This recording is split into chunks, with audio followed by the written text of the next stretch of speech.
Ça c'était gratuit ça c'était par anticipation aux petits kikous qui vont encore me demander en commentaire Ovid, tu pourrais m'envoyer les plans s'il te plaît?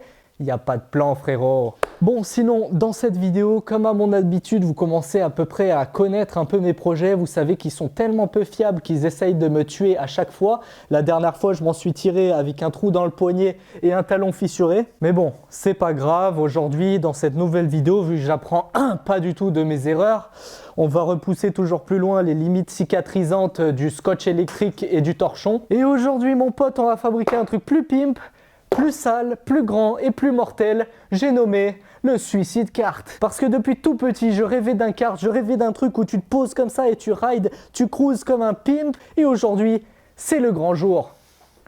Ah merde, j'ai même pas expliqué les spécifications. Alors concrètement, en grand scientifique, parlons cahier des charges.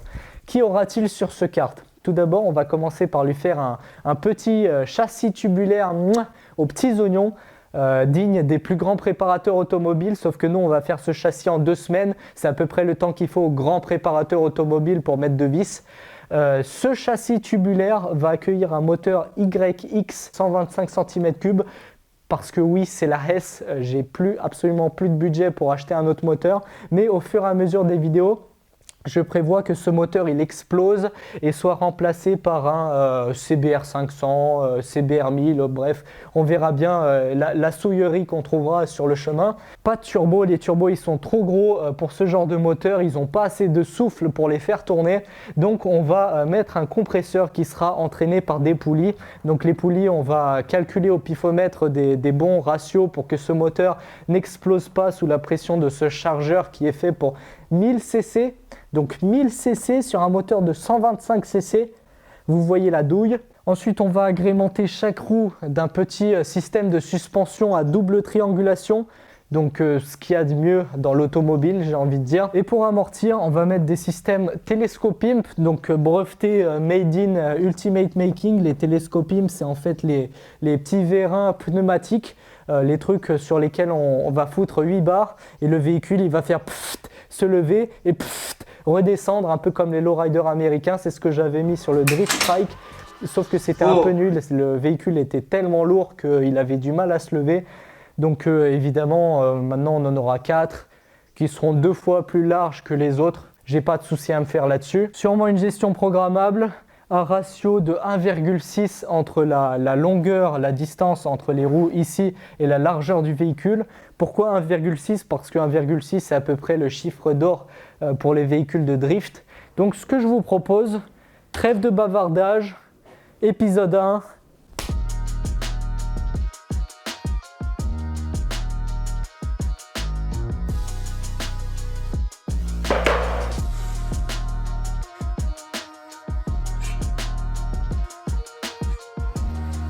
Si vous y voyez que dalle sur cette plaque noire avec un stylo rouge foncé, vous inquiétez pas, moi non plus. Alors concrètement, explication, qu'est-ce que je suis en train de faire? Alors moi ce que je veux faire c'est un châssis et le châssis il faut qu'il soit symétrique. Donc ce que j'ai choisi de faire c'est de me faire un plan de travail. Les pros ils utilisent des grosses tables en acier parfaitement planes sur lesquelles ils viennent faire des gabarits et ensuite viennent monter les châssis en fonction des gabarits qu'ils ont fait au préalable. Moi tout ce que j'ai c'est un vieux bout de bois issu d'une armoire que j'ai subtilisé à la déchetterie on va dire. J'ai essayé de prendre la plaque la plus droite qui soit. Si vous regardez un peu de biais, elle est relativement droite, franchement elle est plutôt propre. Et ce que j'ai dessiné dessus, c'est de la simple géométrie. Là j'ai fait une sorte de treillis un peu pim pour faire un peu un style châssis de race car tout simplement. Et maintenant tout ce qui reste à faire pour finaliser ce gabarit du ghetto, c'est de prendre des petites cales en bois. On va prendre des petites cales et on va les disposer dans les points stratégiques en fait du châssis, là où on a besoin d'avoir un maintien, une mise en position précise.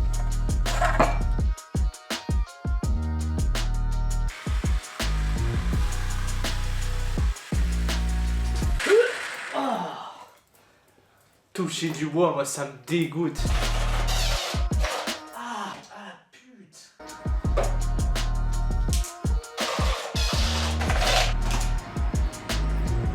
Et voilà mon œuvre d'art. Alors je vous promets, avec un tout petit peu d'imagination, ceci est un gabarit. Alors là, vous allez me dire, mais c'est de la merde! Alors, oui, c'est de la merde, mais c'est de la merde qui est à peu près répétable, à peu près symétrisable. Si c'est toujours la même merde, c'est potentiellement de la bonne merde. Je vais vous expliquer pourquoi. Si vous ne l'avez pas encore compris, dans ce gabarit, on va mettre en fait des tubes. Donc des tubes qui vont faire la structure de notre châssis. Lorsqu'on va positionner les tubes ici, on a tout d'abord ces deux cales de façon latérale qui vont bloquer le tube. En translation, on met le tube, il sera embuté d'un côté et de l'autre, il ne pourra plus bouger, il sera donc mis en position. Il faut maintenant assurer qu'il n'aille pas de haut en bas et c'est là que ces autres cales interviennent. Alors vous voyez, j'ai plusieurs petits morceaux de cale plutôt qu'un grand bout de bois linéaire. Je vais vous expliquer pourquoi. En fait, normalement, de façon logique, on se dit, si on a un objet plan et on veut le mettre, on veut assurer sa mise en position de façon plane, bon, on le met sur un plan qui est à peu près droit. Sauf que c'est là toute la difficulté, c'est que ton plan, comment tu vérifies qu'il soit droit ? Surtout quand on utilise du bois, le bois c'est jamais plat, il y a des creux, il y a des bosses, c'est mal scié, c'est scié de travers. Tu ne sais jamais sur quel creux ou sur quelle bosse ton objet il va être mis. Tu vois, c'est pour ça que j'ai préféré en fait mettre plusieurs cales qui s'identifient comme des contacts à peu près ponctuels. Pourquoi ponctuel? Parce qu'en fait, si tu as ton objet, la façon la plus simple d'assurer sa mise en position, plutôt qu'avoir un plan que tu ne sois pas sûr qu'il soit droit et que tu ne saches pas où sont les bosses et où sont les creux de façon microscopique, tu mets deux ponctuels. Tu mets un point ici, un point là, et ton objet, tu le mets sur ces deux points. Tu sais exactement sur quel point il est mis et si tu arrives à gérer la hauteur de ces deux points, ton objet, tu arrives à gérer son orientation. C'est pour ça que j'ai plein de petites cales partout qui assurent à peu près de façon ponctuelle les mises en position des tuyaux que je vais mettre ici. Et ça, c'est vachement plus répétable que si j'avais fait tout en un seul morceau de bois parce que mes découpes, elles auraient pué la merde. Donc en gros, si je résume, je dirais au pifomètre près que mon gabarit permettra de réaliser des morceaux, des parties de châssis à plus ou moins 1 mm près et si on arrive à rattraper ces millimètres par-ci par-là, franchement on est bon. Étape suivante, on coupe les morceaux de tube, on les met et on les soude.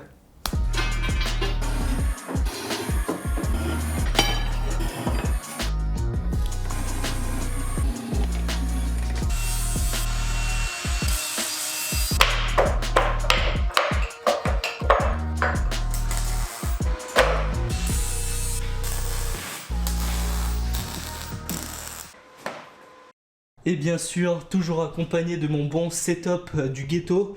Ce setup là m'évite d'acheter en fait une bonbonne d'argon CO2 dédiée pour le MIG et une bonbonne d'argon pur pour le TIG. Comme ça, avec une bonbonne, celle-là c'est du CO2 pur. Quand j'ai besoin du MIG, je mets un petit peu ici et j'ai un système de T et de Y qui permet en fait de faire venturi avec une vanne entière-tour ici pour pas que cette grosse bonbonne recharge la petite ou fasse péter le mano. Ici je règle genre 1 litre minute, quand là je règle genre 6. Et du coup je fais un petit mélange façon freestyle à l'intérieur des tuyaux et ça part dans le MIG. Quand j'ai besoin du TIG, celle-là je l'éteins complètement, je mets que l'argon pur et bam, je fais du TIG.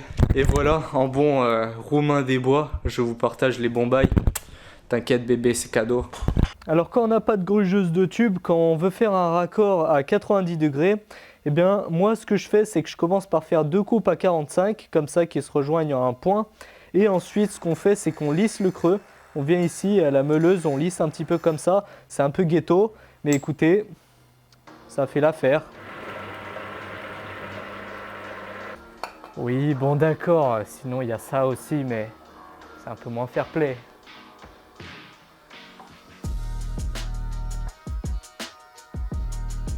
Article 2.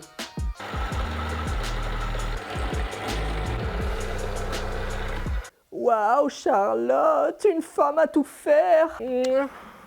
Voilà ce que ça donne, hein. On s'en sort comme on peut en attendant la grugeuse. Et sinon, bah voilà, j'ai posé les tubes ici. Donc les tubes coupés à 90 degrés, les tubes coupés à 30 degrés.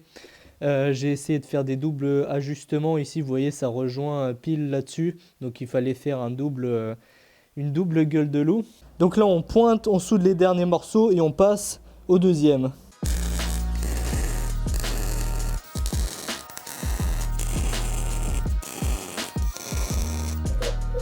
Yeah boy, qui aurait cru? Ah, fuck. Encore une bonbonne de vide. Putain, 100 € dans le cul là.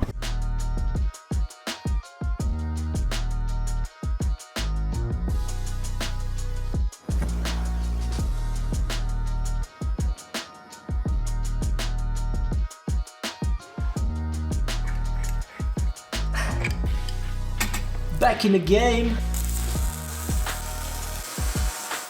Ooh. So sexy.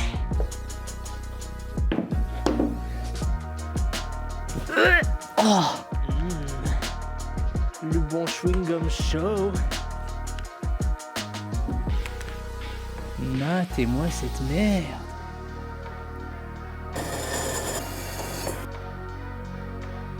Ouf.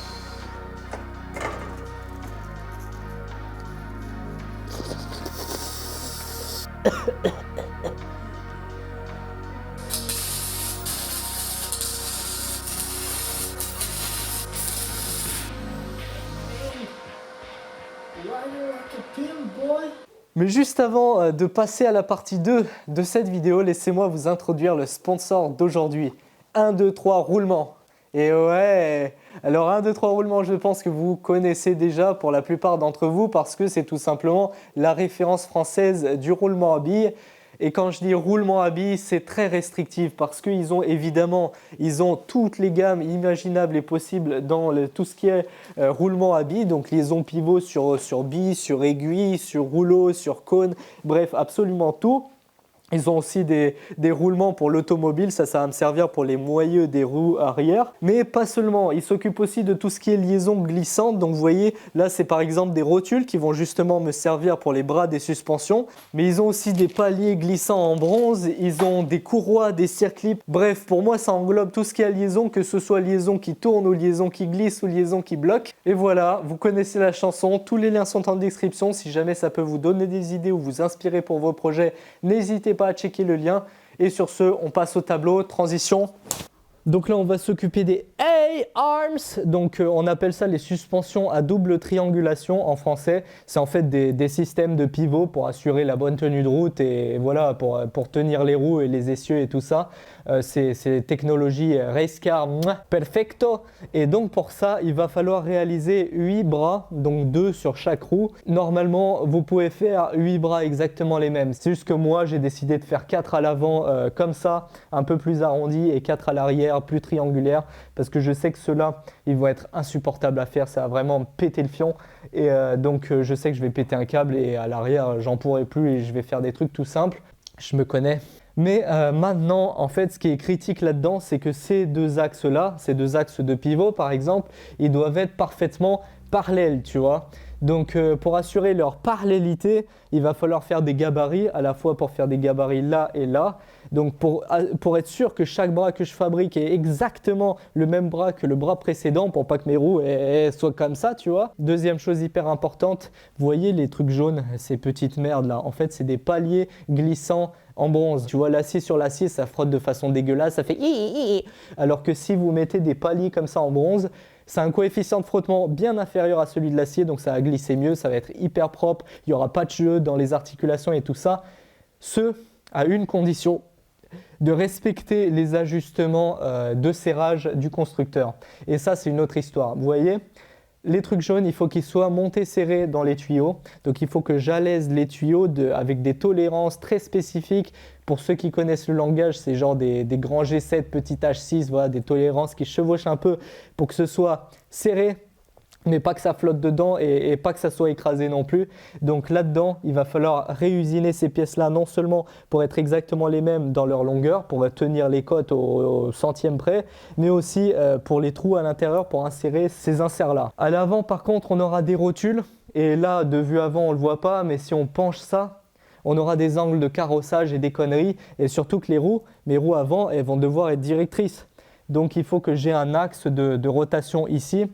C'est pour ça que j'ai des rotules. Donc ce n'est pas exactement les mêmes bras. Il va falloir que je fasse un gabarit pour celui-là et un gabarit pour celui-là, je sais que ce gabarit-là, il va me péter le fion avec tous ces angles, donc je propose qu'on s'échauffe tout d'abord là-dessus parce que celui-là, il est simple.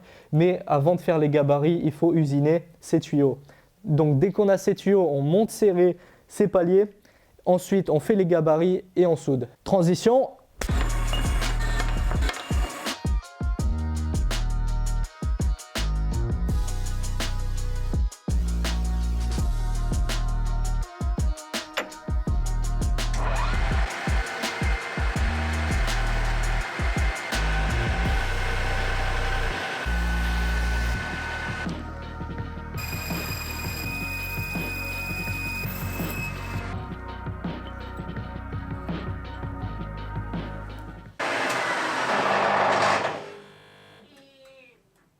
La lombalgie.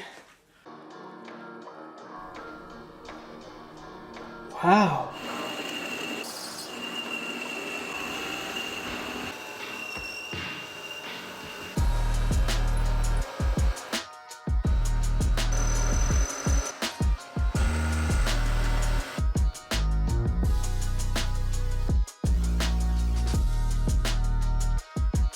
Alors, qu'avons-nous ici? Alors vous voyez, j'ai mes deux tuyaux qui vont me servir donc de pivot de mes doubles triangulations que j'ai réalisées.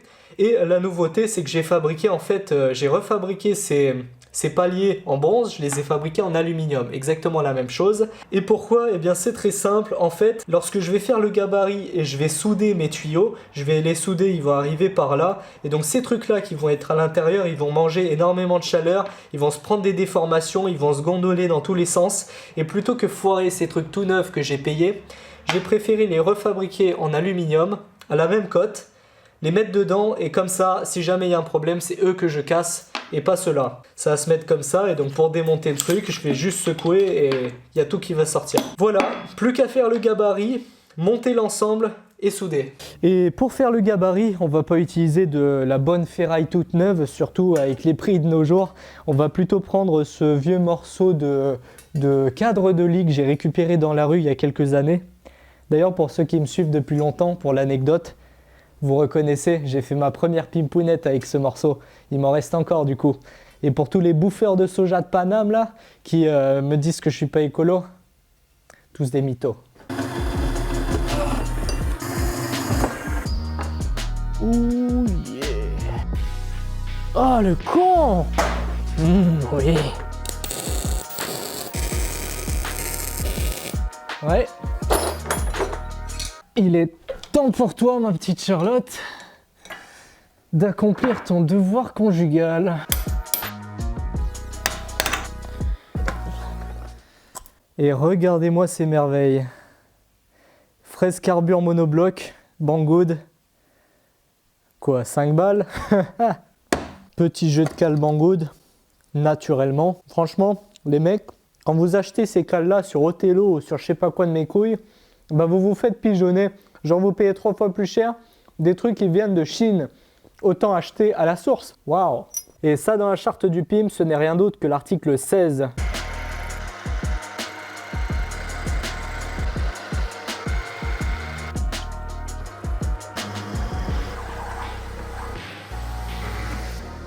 Oh oui, c'est bien ma grosse perceuse colonne. Oh oui, je t'aime. Oh, viens ici. Oh, gousi, gousi.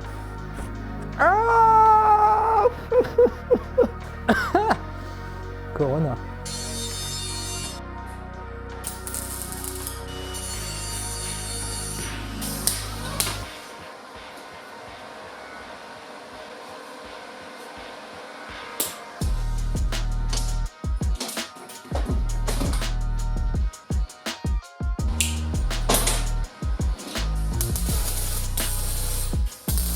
Vous savez, ce qui est marrant, c'est que je me suis trompé dans la longueur. Après avoir mis tout parfaitement parallèle, tout magnifiquement aligné, et ben en fait là j'ai mis 15,5 au lieu de 16. Et là je vous jure, cette fois un demi-centimètre ici, ça change tout. JPP, moi je me casse. Ciao, à demain.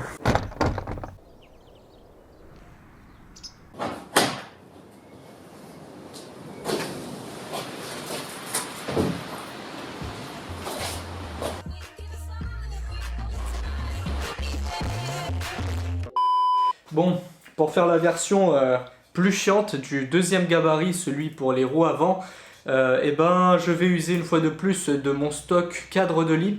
Cette fois, c'est pas le même que le blanc, parce que le blanc, en fait, son cadre était carré et beaucoup trop large. Cette fois, on va prendre un cadre un peu plus fin et je vais l'usiner. En fait, je vais faire une espèce d'encoche dans laquelle ce tuyau va se positionner exactement dans l'encoche. Donc ce tuyau, c'est un bout de tuyau, un bout de tube que je dois mettre incliné exactement de 20 degrés. Donc je vais le mettre dans l'encoche. Ça, je vais le souder avec un angle d'exactement 20 degrés. Et donc, systématiquement, quand je vais mettre ces trucs dans l'encoche, hop, clac, il va se positionner correctement. Peut-être on mettra des serrages par au-dessus, mais je crois franchement que j'aurai la flemme. Et donc je vais couper ça, je vais usiner une encoche avec Charlotte Terminator et vous allez comprendre.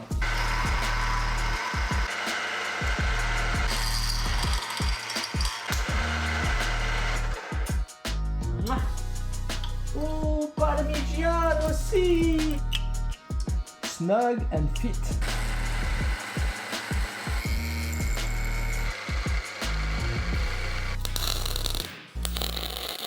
Et donc voilà, après moult labeur, mes deux gabarits, et à partir de ça, normalement je pourrais enchaîner tous mes bras. Donc j'ai commencé à faire les A-arms à l'avant, et donc vous avez vu avec le joli arrondi et tout, j'ai pris ma cintreuse habituelle, donc le truc tout pourri que j'ai acheté à 80 balles sur Amazon il y a quelques années, et je me suis retrouvé avec ça. Donc voilà, je suis complètement découragé, ça me saoule et je vais abandonner l'idée de faire des trucs arrondis. Et donc finalement, je vais me rabattre sur une autre alternative. Donc je vais faire des coudes. Voilà, je vais couper en angle, je vais souder à plusieurs points et puis voilà, je vais faire des trucs angulaires quoi.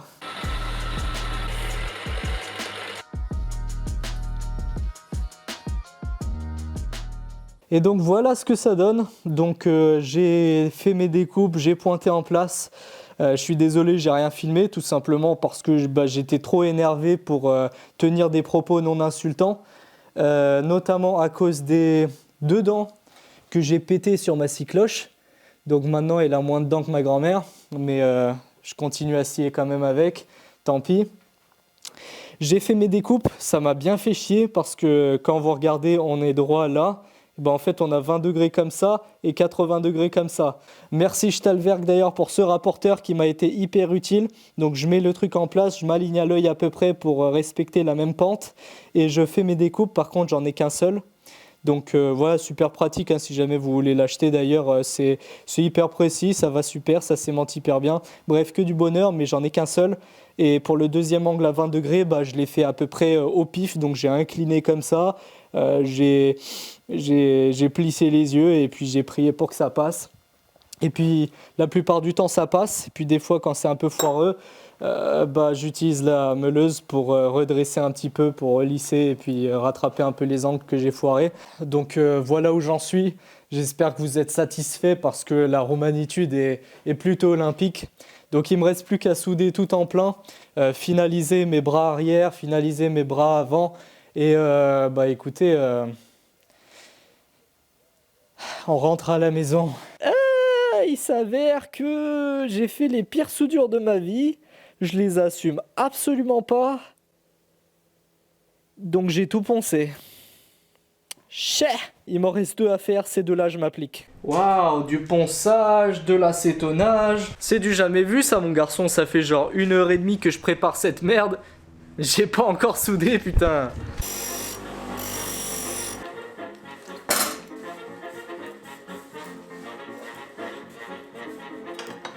Ok, on respire, pas de précipitation, j'ai que ça à foutre de ma vie. Allez Michel, hop là, petit positionnement, petit calage en hauteur, on va foutre un crayon, ça ira très bien. Putain c'est trop beau. Ok, on attend, tranquille, on respire, tranquillement, on va essayer de poignarder personne à la fin de la journée. On positionne ça, tout gentiment, on regarde si c'est aligné, bien, oui, c'est pas aligné du tout, c'est pas grave, on va s'appliquer, voilà, on repose, on réessaye, on met en contact, mais oui. Voilà, on nettoie même l'électrode parce qu'on est des gros suceurs, voilà. Voilà, on purge bien pour être sûr qu'on est de l'argon. Voilà. On oublie la masse, évidemment, parce qu'on est des gros cons.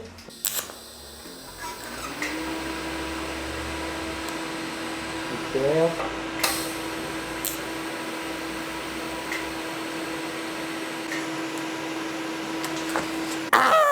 Cercle chromatique du pimp, ouais.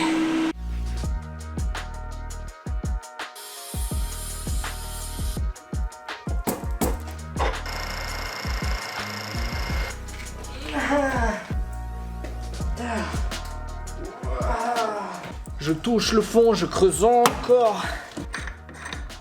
Et bah écoutez, ma foi c'est plutôt propre. Hein.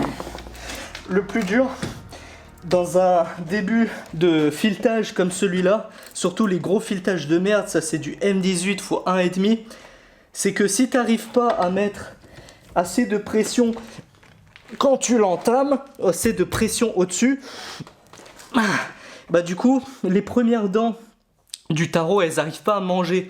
Et du coup, elle mange un peu et clac, elle ressaute. Et elle mange et elle ressaute. Et du coup, tu usines en fait ton trou au lieu qu'il soit parfaitement cylindrique. Et bah, tu fais un cône. Et pour rattraper ça, faut user de techniques peu orthodoxes. Il y a des fois, je me demande qu'est-ce que je branle. Et bah, tu sais quoi, le pire, c'est que ça a marché. Et du coup, j'en ai foiré 2 sur les 4. En même temps, j'ai un peu aussi cherché la merde en prenant des Shanghai Toolworks. 2 tarots pour 7 €. Je trouve ça plutôt rentable. Waouh! Et là, mon gars, c'était le drame. Remettons les choses dans leur contexte. En général, pour faire ce genre de Hey Arms, les gens utilisent des rotules. Ils en mettent partout. Au lieu de mettre des pivots partout, ils mettent des rotules partout. Pourquoi? Parce que les rotules, ça te permet énormément d'erreurs mécaniques. Dès que tu as des trucs qui ne sont pas collinéaires, des axes qui ne sont pas confondus, c'est pas grave, c'est des rotules. Le but de la rotule, c'est que ça rotule. Si ça rotule, ça compense les défauts. Mais une rotule, ça coûte 2 à 3 fois plus cher qu'un petit palier glissant comme ça. Et moi, en bon rat des familles, bah, j'ai pris des paliers. J'ai anticipé un peu, je savais que ça allait gondoler, je savais qu'il y aurait eu un petit peu de défaut, mais c'est pour ça que j'ai fait un putain de gabarit, c'est pour ça que j'ai fait des putains d'ajustements en centièmes, tu vois. Mais j'imaginais pas à ce point-là. Problème numéro 1, j'ai dû sortir les axes et mes paliers en alu à gros coups de marteau. Déjà à partir de là, tu sens venir la douille. Problème numéro 2, j'ai comme un gros mariole commandé du rond de 16 au lieu de commander du rond de 14. Donc en urgence, j'ai dû paniquer, j'ai cherché partout et j'ai dû aller jusqu'à Villefranche sur putain de Saône pour trouver des ronds de 14. Super, j'ai mon rond de 14 maintenant, j'ai plus qu'à fileter. Mais non, j'arrivais pas, la filière elle rentrait pas et si j'arrivais à rentrer, eh ben ça partait en diagonale, j'arrivais pas à faire un filetage droit. Va bien te faire enculer. Donc ce que j'ai fait, c'est que j'ai démonté toute la putain de boîte de vitesse de mon tour pour mettre les bons pignons et pour faire un filetage autour. Sauf que le tour, il m'a pété les plaquettes parce qu'en fait en dessous de 1200 tours minute, il cale. Genre il fait clac et la plaquette forcément elle casse. Le carbure ça déteste les arrêts soudains. Donc voilà, à part à 1200 minutes, je peux pas fileter avec cette merde. Et à 1200 tours minute, va faire un filetage. Ok, c'est pas grave, je suis passé en rond de 10, j'ai diminué le diamètre, j'ai foutu dans Charlotte, je l'ai fait avec ma technique guétalienne, ça a marché, tout va bien qui finit bien. Tutoriel, comment faire un filetage droit. Étape 1, montage du ghetto. Étape 2, filière dans l'étau. Étape 3, vitesse rapide. Nickel. On en vient au problème numéro 4. Quand j'ai voulu tout monter, tout était excentré. Genre, au lieu que mes paliers soient face à face, ils étaient comme ça. C'était un putain de V, mon truc. Donc, voilà où nous en sommes. Nous finissons cette vidéo sur un petit fail que nous allons essayer de réparer dans l'épisode 2 qui sortira dans 2 semaines. Donc, voilà, nous allons essayer de réparer les problèmes d'aujourd'hui et bien évidemment créer d'autres sans le vouloir, mais c'est toujours comme ça la vie. Spoiler alerte, pour corriger les défauts de coaxialité. Ça s'est fini très tard et ça a fait peur aux voisins. Ah, Et j'ai presque failli oublier, les Pimstitutions sont bientôt disponibles.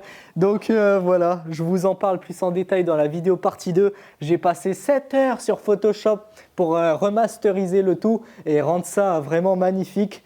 Donc ça c'est la version petite, il y a aussi la version méga grande et méga pimp encadrée en doré sur mon mur. Mais voilà, je vous en parle plus en détail dans la vidéo partie 2. Patience, ça sort dans 2 semaines. Sur ce, je vous laisse, je vais me fumer un schrap pour me détendre. Ciao!